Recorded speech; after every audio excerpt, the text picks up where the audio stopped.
Bwana, mambo vipi? Niwakaribishe kwenye podcast yetu ya Deep Dive. Na strictly leo tunataka kuongelea kuhusu mapenzi. Mapenzi yana nini? Unataka kujua kuna nini? Jiunge na sisi. Mimi naitwa Aisha, mtoto mzuri, mtoto wa Alpha. Hiyo bwana, kama kawaida hapa Mwarandu ama producer Mwarandu, na kama kawaida ndani ya The Deep Dive podcast tunakupatia utamu. Nakwambia leo ndio siku ambayo utakuwa unajua kuhusiana na mahusiano. Maana wengi sana tumekuwa tukiona kwenye mtaa wanalia, unaona? Pia tutakuwa tunaingia hawa simps ambao tunaona kwenye mtaa, alafu tutakuwa tunakuelimisha. Kama kawaida The Deep Dive tuna deep ndani. Okay, niite Kidato. Na siku ya leo ni kama ile siku ambayo ulikuwa unaisubiria kwa hamu na gamu. Sasa tushafika tayari hapa. Tuko na mrembo. Last week tulikuwa kwa majamaa watatu, lakini kwa sasa tuko na mrembo pia hapa, tuweza kuzama ndani zaidi, tuweze kuzungumzia story nzima na mapenzi. Tuzetu. Na mimi nataka kuuliza tu swali moja la rahisi. Yes. Ni dalili gani mimi mkiwa wanaume, mimi nikiwa mwanamke? Ni dalili gani ambazo ukiziona kwa mpenzi wako kabisa, unajua kwamba hapa either unachezwa ama unagongewa ama labda mapenzi yameisha? Hapa kwangu mimi kama mtu mwenye yani experience ambayo nishawahi kuiona, kama mtu ambaye nishawahi kutendwa, kwa sababu mimi hata tunaongea ukweli, mimi nishawahi kutendwa, sio kama mara ya kwanza, kwa sababu lazima utendwe, unaona? So mimi kwangu dalili ya kwanza communication, unaona? Kwa sababu kwanza pale oga mnaongea pale, kila siku mnapigiana simu, unaona?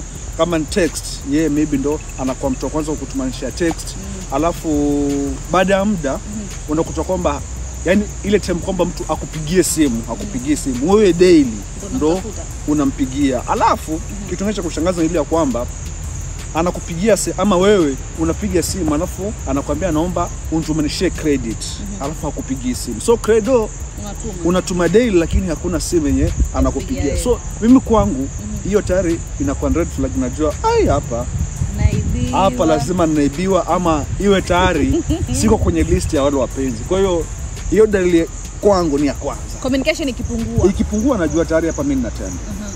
Mimi nami naona kwamba kuna kitu kimoja ambacho amesema, kitu cha communication, lakini unapata mtu ana muda na wewe kabisa. Yani umetumana message, unapiga simu haishiki, umeona? Yani ever ako busy. Hiyo ni dalili moja ambayo inaweza kufanya yeye tayari kujua kwamba hapa mimi sitaki. Kwa sababu unapata kuna time mtu ile time unapata watoto wa kiume sometimes tunadiliwa fair. Unatumana pesa yako, demo na mute, ama pia ukipiga simu akwambia teja patikani. Tayari hiyo ni dalili moja ambayo ipo inakuonyesha kwamba mimi hapa sina mpenzi. Lakini unajua mara zingine hiyo kudiliwa fair wanaume tunataka wenyewe. Kwa mfano, ngoja niseme msinimeze. Kuna time yenye dem hakutaki, lakini unaendelea kupush. Tunaweza jaribu hiki, tunaweza work out on this. Umeelewa? Mtu ashakuelezea, lakini wewe bado ile una hopes za kwamba maybe vitu vitabadilika. So na kierere chako unatuma fair. Lakini nataka niseme hivi, wewe si unipendi. Na nishakwambia. Okay, ni sawa. Wewe ushaniambia kwamba unipendi. The first thing unafaa kwamba wewe uepukane nacho na kupata pesa yako, kwa sababu yani wewe kama mimi pale nishakupatia pesa, wewe niambie mimi sikutaki, kwa hivyo the only thing hiyo pesa mimi nakurudishia. Kuna mtu mwingine anakuambia lakini bado unaendelea kuinsist. Pesa ikataliwi jamani. Mimi hata mimi pia siwezi kataa pesa. Unajua pesa ikataliwi, lakini unajua kuna ile kitu ambayo inaitwa kwamba mimi mwenzako natafuta pesa. Sawa? Tumeongea kwa muda mrefu kwamba nakumisi, sio nao animisi. Zile maongezi yale ya kuleta paka fikie time kwambia basi siku fulani tukutane. Sawa? Alafu nafikia time unaambia mimi sina fare, ama nikope nitumie, alafu ukija ukipata utanregeshea. Sawa? Mapenzi gani hayo? Hiyo inaonyesha tayari kwamba mimi kuna gap tayari unataka ukicreate pale ndani. Lakini kama utasema tu poa, tumeongea, tumechat vizuri, tumeelewana kwamba mapenzi, kwamba tutakuja tu frame vipi, unajua zile mambo kuchat ni emoji nini, mpaka nafikia time unasema wacha date fulani tupatane. Ile unapata kwamba kama wewe uko na muda kweli na uko na ile connectivity na mimi, utakuja tu mwenyewe useme kwamba basi mimi niko na muda kesho na hajakuwa mtaani, sio? Hiyo ndio mapenzi. Lakini wasubiria paka time nikuulize vipi, utakuja ama uje?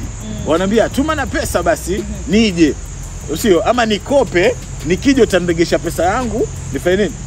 Si unaonyesha responsibility. Mimi kwa nasema hivi, ukinitumia mimi pesa inamaanisha kwamba wewe you are responsible. Kwangu mimi nasema hivi, unaona kwenye relationship huaga ile swala la kwamba kutuma fare, by the way kuongea kweli, demo akiwa anakupenda kweli kweli, yani ile anakupenda kweli kweli, yeye mwenyewe lazima ana sacrifice, anasema kwamba mimi si lazima kwamba unituanishie fare. The only thing anafanya, hata kama yeye mwenyewe anaweza kwenda kuhustle, atafute fare mwenyewe na ajiletee mwenyewe nyumbani na ajirudishie mwenyewe. Kwa hiyo mimi nasema kunitumia fare inaonyesha responsibility. Yani kwamba inaonyesha tu ya responsible, yani inaweza kukutegemea na kitu kimoja ama kingine. Umeelewa? Si kwamba mimi pesa yangu sina, but pesa ya mwanaume ninapopewa ina utamu wake. Ina utamu wake. Okay. Mimi ni hivi.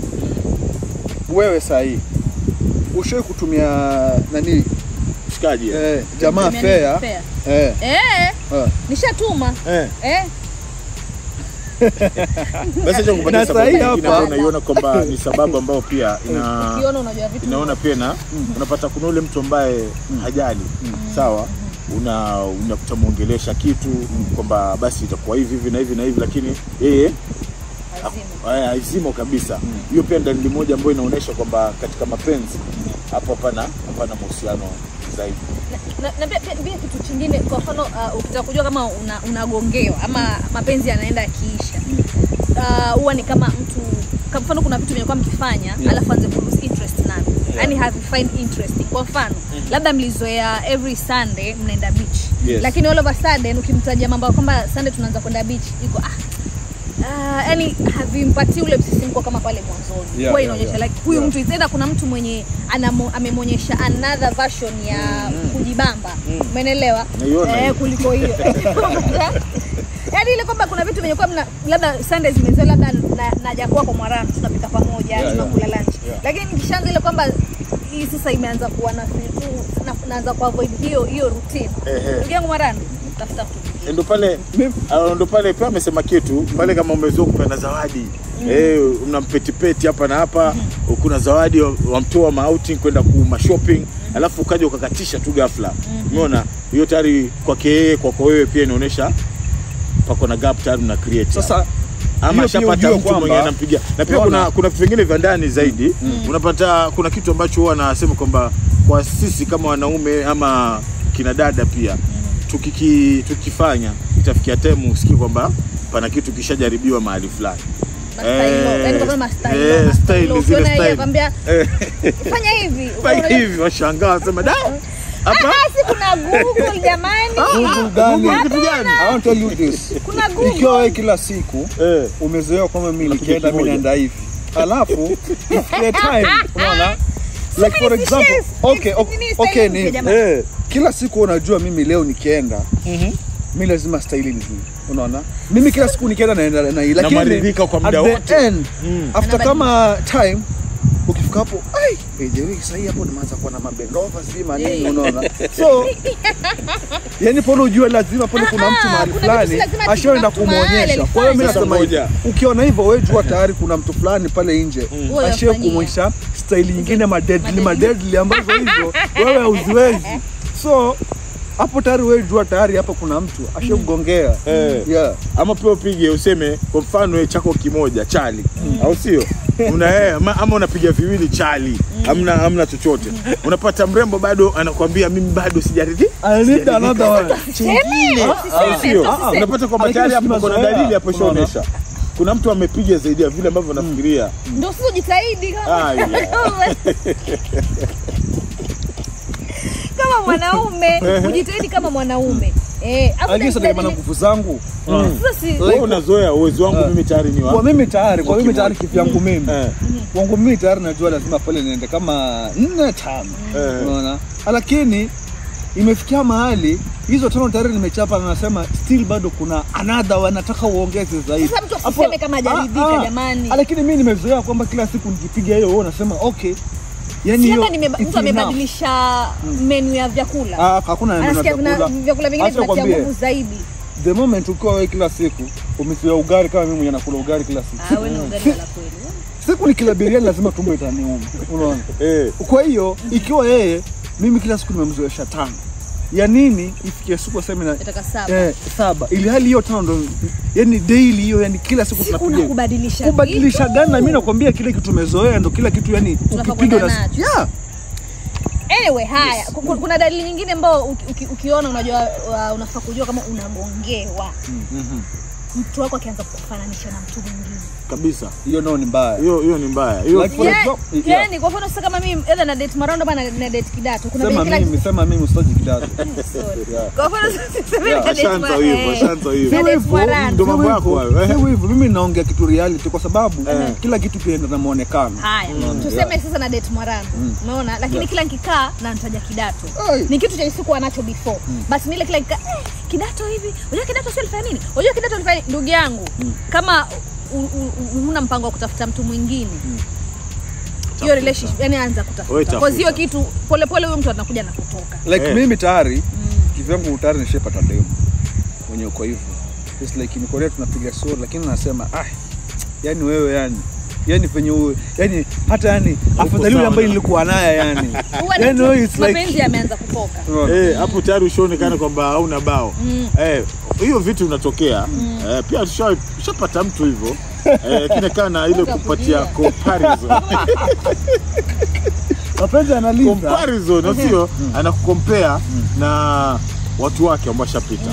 Lakini mimi tayari unajua kama ulivyosema mimi ni mjanja sio? Mimi tayari kaanza kusepa polepole nikatafuta mrembo mwingine tofauti.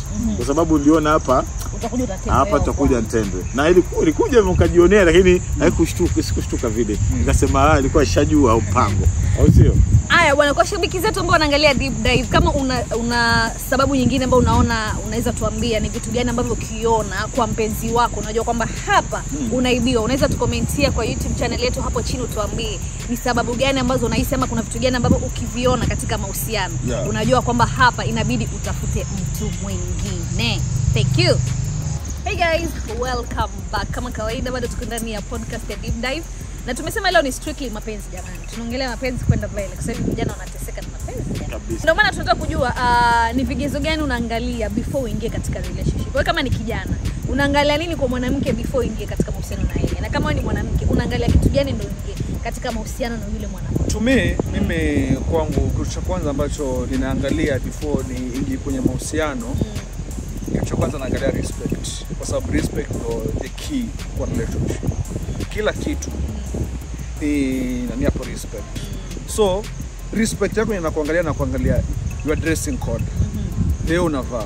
Mimi this is nikaenda na demo ambaye jinsi vile anavaa like yani anavaa kwamba ako kama uchi.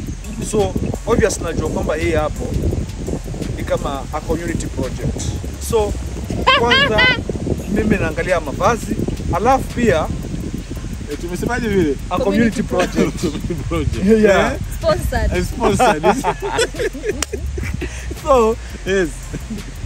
Hapo kwa respect pia ya pili naangalia the way venye anaongea na the way venye pia anaongea na watu. Yani jinsi ana communicate na watu kwa sababu unaweza kuta dem kweli ni mrembo, ako na sura yani ako vizuri tu.